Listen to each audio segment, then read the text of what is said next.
Search is everywhere. The question is, are you showing up? This is Search as a Channel.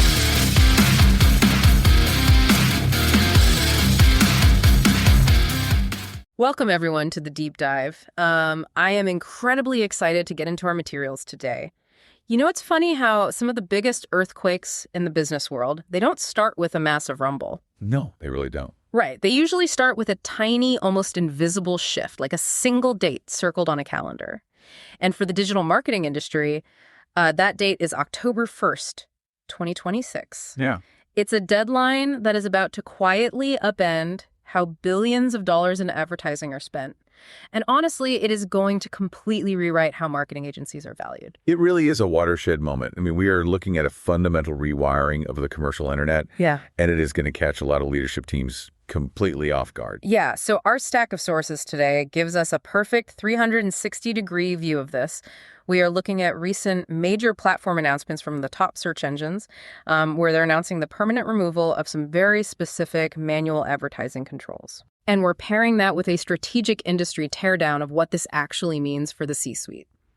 So our mission for this deep dive is clear. We are going to explore why the era of manual ad bidding is officially dead, how this shifts the financial valuation of marketing agencies from, laborers to strategic advisors, and most importantly, what chief marketing officers must do to survive the transition to fully AI-driven ad buying. Yeah, that's exactly right. Okay, let's unpack this, the catalyst here. What exactly is happening on October 1st? Well, to really grasp the commercial impact of the news, we have to look at the legacy mechanics of digital advertising. Okay. For the last 2 decades, the entire industry relied on human marketers setting a ceiling on how much they were willing to pay for a single ad click. We call these manual bidding caps. Right. So a brand might tell the search engine, we will pay no more than $2 when a potential customer searches for our product. Like a hard ceiling to protect profitability. That was the idea, yeah. But starting October 1st, one of the major search platforms is officially removing the ability to set those individual manual bidding caps on new campaigns. Oh, wow. And at the same time, both of the major platforms are universally expanding fully automated advertising systems, often called AI Max environments. Right, AI Max. Yeah. These are environments where the artificial intelligence is essentially given the keys to the castle. The AI finds the search queries, it writes the ad messaging dynamically, and it even decides which landing page on your website is most likely to convert that specific user. Okay, I want to make sure we understand the why behind this, because removing a cost control lever, that sounds terrifying for a CFO. Absolutely. Why are the platforms taking away the manual bidding cap? What's fascinating here is the rationale from the platforms. They are saying that human-set manual guardrails are actually mathematically handicapping the artificial intelligence. Handicapping it. Yeah. This isn't just a cosmetic update to the user interface. It is a structural shift in how auctions are won. Think about the contradictory instructions a human marketer gives an automated system. Okay. You might tell the algorithm, your primary business goal is a target cost. Like, I want you to acquire a new customer for $50. Right, because that is what the business actually cares about, the cost to acquire the customer. Exactly. But then, just out of habit, that same human marketer applies a manual bidding cap, saying, however, never spend more than $5 on a single click. Ah, I see. So the AI's predictive lifetime value models might spot a user who is highly qualified, right? Someone whose browsing behavior suggests they are ready to make a massive purchase right now. Yeah. And the AI calculates it needs to bid $6 to win that specific real-time auction. But it hits the human's $5 cap. It hits the cap, it loses the auction, and the business loses a highly profitable sale. All because a human was trying to micromanage the cost of an individual click, rather than trusting the algorithm to hit the overall customer acquisition goal. Wow. So by removing the cap, the platform is basically saying, we process millions of signals in milliseconds. We know who is going to buy. Stop restricting our ability to win the auction for you. It is like driving a car. For years, digital marketers drove a manual transmission, listening to the engine, deciding exactly when to shift gears to optimize performance. Right. But now the manufacturers are just removing the stick shift entirely. It is automatic only. You just plug the destination into the GPS and the car decides how to get there. Exactly. The platforms no longer want human hands on the steering wheel during the bidding process. Here is where it gets really interesting, though, because if the search engine's AI is writing the ads, picking the landing page, and doing all the bidding automatically in milliseconds, Yeah. I mean, I want to push back on behalf of the business owners listening. Why do I need a marketing agency at all? Why shouldn't a CMO just plug the corporate credit card into the platform, set a budget, and let the artificial intelligence run the whole thing for free? Aren't traditional agencies suddenly obsolete? You are hitting on the existential crisis outlined in our strategic teardown. For a certain type of agency, yes, they are completely obsolete. Really? Yeah. I mean, for years, agencies proved their worth to the C-suite by basically outworking the interface. They would build spreadsheets with 10,000 rows of data, tweaking bids by 3 cents, sculpting massive lists of keywords, turning campaigns on and off. Just grinding it out. Yeah, they were essentially day traders of internet traffic. And they charged a premium retainer for that manual labor. They did. Yeah. But the platforms just automated their core deliverable. So agencies that remain positioned as tactical button pushers are going to be priced like commoditized labor. Wow. A smart CMO is going to negotiate that retainer down to nothing because the AI does that job by default now. Right. To survive and to maintain their financial valuation, agencies must urgently reposition themselves. They have to evolve from manual laborers to data and decision partners. And the sources actually introduce a fascinating new job title to describe this evolution, right? The signal architect. Yes. I find that term so incredibly accurate. As a signal architect, you are no longer paid to fight the algorithm in the auction. You are paid to teach the algorithm what a commercial win actually looks like for your specific business model. Okay, let's explore the mechanics of that. How do you actually teach a machine what a win is? Because if we go back to the car analogy, taking the stick shift out of the car doesn't mean the car automatically knows where your office is. No, it doesn't. You still have to provide the map. You provide the map by feeding the system the right data, the right commercial signals. And according to our sources, this is where almost everyone in the industry is currently failing, which is causing massive budget waste. Wait, if the AI is so smart, how is it wasting budget? Because these fully automated AI campaigns are a completely new learning environment. In the old days, your creative messaging, your audience targeting, and your bidding strategy were somewhat siloed. Okay. You could test a headline over here and adjust a bid over there. But today, they operate as one connected, continuous brain. Meaning the stakes for the data you feed it are exponentially higher. Like, our sources point out that in a unified learning environment, every strong signal you feed the AI scales rapidly, but every broken signal compounds disastrously. Yes, precisely. Most advertising accounts today do not actually have an automation problem. Okay. When a leadership team complains that their AI campaigns are failing, what they really have is an input problem. They are feeding the system fog. Fog, right. Yeah, generic landing pages that confuse the user, vanity metrics that look good on a chart but don't drive revenue, and weak data from their sales databases. So what does this all mean? It is like giving a world-class chef expired, rotten ingredients, and then firing the chef when the meal tastes terrible. The chef has incredible technique, that is the AI algorithm, but the inputs are flawed.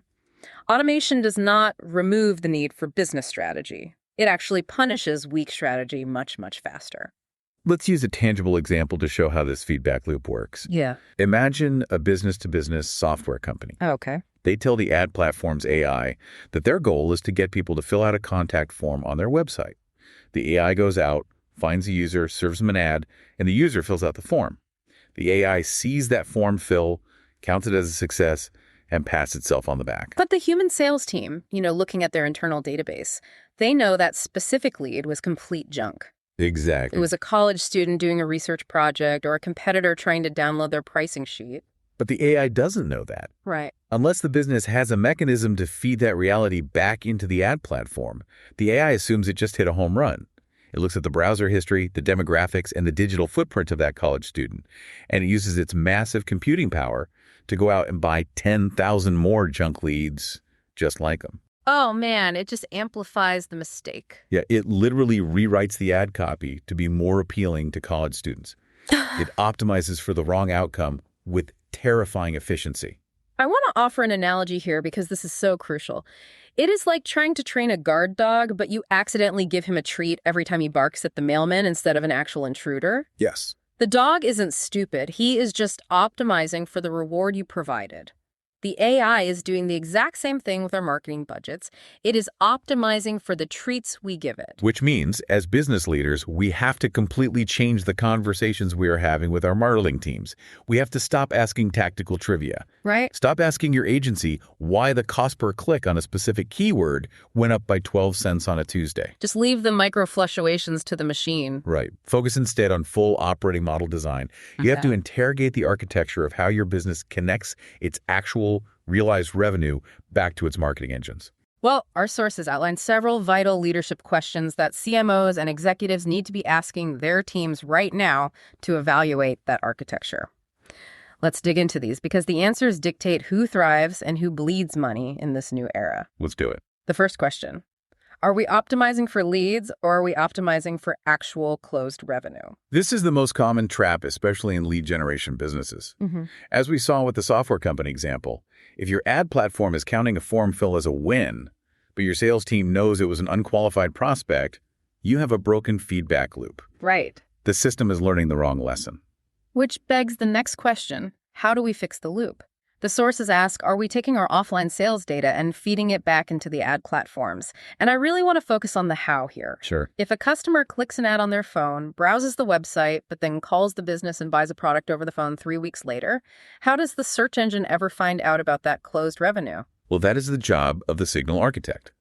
You cannot rely on basic website tracking pixels anymore. You have to connect your internal sales database directly to the ad platform. Okay. Mechanically, this means taking your customer data, securely anonymizing things like email addresses through a process called hashing, and using a direct software connection, an API, to pass that purchase data back to the platform. So the algorithm can look at that hashed email, match it back to the person who clicked the ad 3 weeks ago, and realize, oh, this specific type of user actually spends money. Yes. And without that API connection, your campaigns are flying blind. They're optimizing for proxies, like clicks and form fills, instead of actual profit. I want to speak directly to the listener right now, especially if you're managing a marketing budget. If your team is still high-fiving and celebrating a spike in raw leads without tracking if those specific leads generated revenue, you are in serious danger. Yeah, you really are. In an AI-first world, celebrating unverified leads is a commercial liability. Okay, the third leadership question from the sources: are we treating all conversions the same, or are we tiering them by value? This comes down to the mathematical weighting we give the AI. Not every action a customer takes is worth the same amount of money to the business. Makes sense. A casual newsletter sign-up should not carry the same weight in the algorithm as a high-intent phone call to your sales team. So how do you tell the machine the difference? You literally assign a dollar value to the actions, even if they aren't direct purchases. You might tell the system a newsletter sign-up gets a placeholder value of $1, but a qualified product demo gets a value of $500. Oh, wow. Okay. The AI then runs complex math to figure out the most efficient way to acquire the maximum total value within your budget. Right. If you treat all actions equally, the AI will just take the path of least resistance and buy you thousands of cheap, useless newsletter signups. Because it's easier. It is all about providing a precise topographical map of your business model. And that brings us to the final leadership question, which is about human capital. Is our team actually structured for this? Yeah, look at your agency or your internal marketing department. Do you have 50 people staring at spreadsheets, trying to manually tweak bids and rewrite ad copy? Or do you have talent focused on connecting your sales database, your website analytics, and your media spend into one coherent, continuous data loop? The era of the search marketer as a bidder is ending. The era of the search marketer as a data architect has begun. It is a profound shift in talent requirements. But, if we synthesize everything we have discussed from these sources, the outlook is actually quite calming, despite how disruptive the October 1st deadline sounds. I'm curious how losing all manual control over your ad spend could possibly be calming to a business owner. Well, because the decline of manual ad control is not the end of marketing expertise. It is simply the end of a very narrow, highly technical definition of it. When the platform's artificial intelligence takes over the repetitive, robotic work of bidding in real-time auctions, It elevates the human marketer. Ah. This is a massive opportunity for search practitioners and agencies to graduate from being tactical channel managers to becoming actual architects of commercial revenue. They get to focus on the business itself rather than the buttons inside the ad platform. They get to focus on the quality of the internal data, the clarity of the product offer, the psychology of the customer journey, the foundational elements that actually build a resilient business. I love that perspective. The AI forces us to be better business operators. Yeah. But I want to leave everyone with a brand new provocative thought to mull over. Something that builds on this entire architectural shift we have been discussing today. We have spent this deep dive talking about how to feed the AI better, faster, more accurate data to outsmart your competitors. We are treating data infrastructure as the ultimate competitive moat. Because, in the current landscape, it is the deciding factor. But consider this scenario. What happens in a year or two when every major company in your industry has figured this out? Oh, right. What happens when everyone has hired signal architects and perfectly integrated their sales databases into the exact same AI bidding platforms? If your company and your biggest rival are both using the identical hyper-intelligent automated systems and you are both feeding it flawless real-time conversion data, the algorithms effectively fight to a tie. That is a fascinating concept, the complete technological stalemate where the ad platforms basically neutralize each other. If the advertising technology is a tie, what is left? The only true differentiator left in marketing will be the actual quality of your product and the sheer strength of your brand's reputation in the real world. Think about the irony there. Will the rise of black box AI ad buying accidentally force companies to stop relying on clever digital marketing tricks and just, make better products? It is a compelling paradox. If you can't outbid your competitors in the algorithm, you have to outbuild them in the real world. You have to build the better vehicle regardless of whether it has an automatic or a manual transmission. Because at the end of the day, the AI can only drive potential buyers to your dealership. It cannot make them love what is on the lot. Thank you so much for joining us on this deep dive. Keep questioning the inputs you are feeding your systems, and we will catch you next time. Thanks for listening. And don't forget to subscribe.